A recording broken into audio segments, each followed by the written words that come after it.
There was a time when earning $100,000 a year meant you'd made it. Not millionaire rich, but definitely successful. A nice house, vacations without checking your bank account every 5 minutes, a growing retirement fund, a little breathing room, and sometimes that quiet shift is the one that changes everything else after it. Today, someone earning $100,000 can still feel anxious every time rent is due, still hesitate before ordering guacamole, still wonder if they can actually afford to have kids. That shouldn't make any sense. After all, 6 figures is still 6 figures. So why does it feel like the finish line keeps moving? Because something strange has happened. The definition of rich didn't disappear. It quietly moved somewhere else. And most people never noticed it happening. That shouldn't make any sense. After all, 6 figures is still 6 figures. Ask almost anyone why $100,000 doesn't feel rich anymore and you'll hear the same answer. Inflation. Simple, comforting, and only partially true. Yes, prices went up. Groceries cost more. Gas costs more. Homes cost dramatically more. And most people never noticed it happening. That shouldn't make any sense. After all, 6 figures is still 6 figures. But here's the weird part. Even when inflation slows down, people earning 6 figures often still don't feel wealthy. If inflation were the whole story, that feeling should disappear once prices stabilize. It doesn't. Which means something else is happening. Something much bigger than expensive eggs. Because this isn't just about what things cost. It's about what money is expected to do now compared to what it used to do. And those are two very different stories. Imagine walking into a supermarket with the exact same shopping cart your parents used 30 years ago. Same size, same wheels, same everything, except someone secretly doubled the number of items you are expected to fit inside. Housing, healthcare, childcare, college savings, insurance, streaming subscriptions, internet, phones, software, emergency savings, retirement, and somewhere in there, you are supposed to enjoy life too.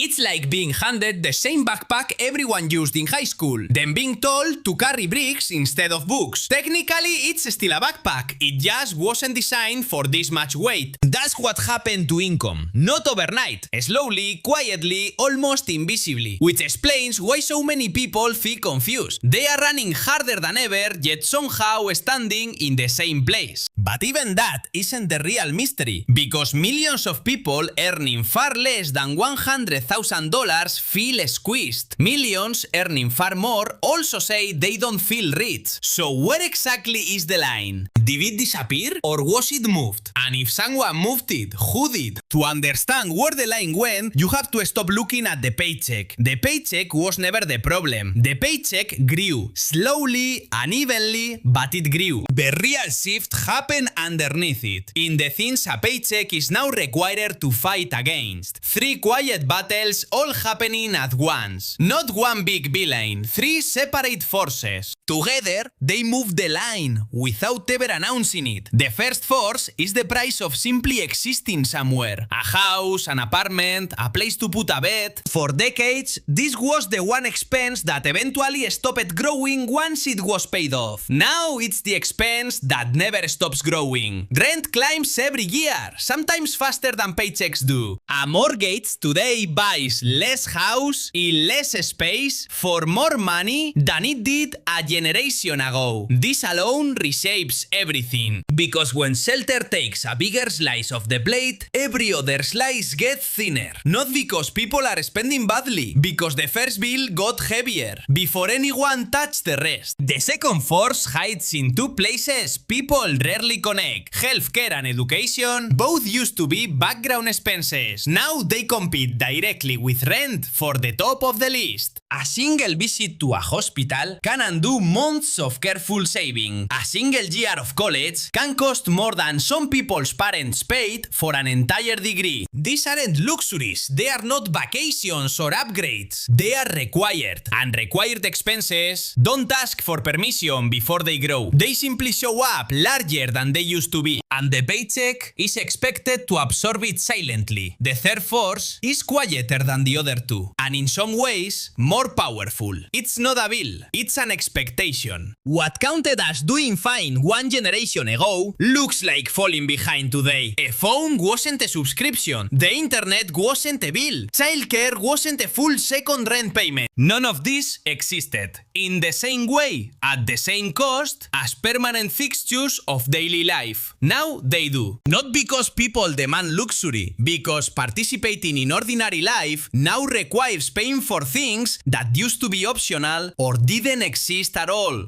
The bar for normal moved up quietly, piece by piece, without a single announcement. Put all three forces together and something becomes clear. $100,000 isn't buying less because people forgot how to manage money. It's buying less because the definition of a complete life got more expensive to assemble. The paycheck is the same shape it always was. The life it's expected to build got bigger, heavier, more complicated. Which means the question was never, why doesn't $100,000 feel like enough? The real question is, enough for what? And compared to when?